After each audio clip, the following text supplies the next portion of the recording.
открихме един капан за мечки в едно мазе. Капанът е уникален и доста тежък. Може би около 20 кг. Нещо много интересно. Просто му липсват пружините.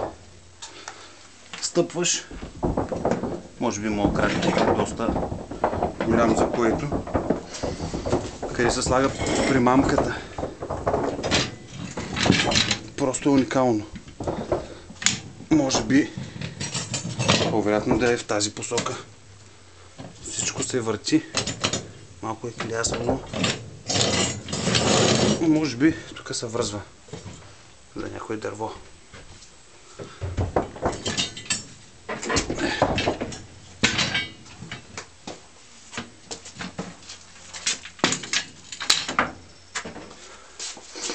Уникално.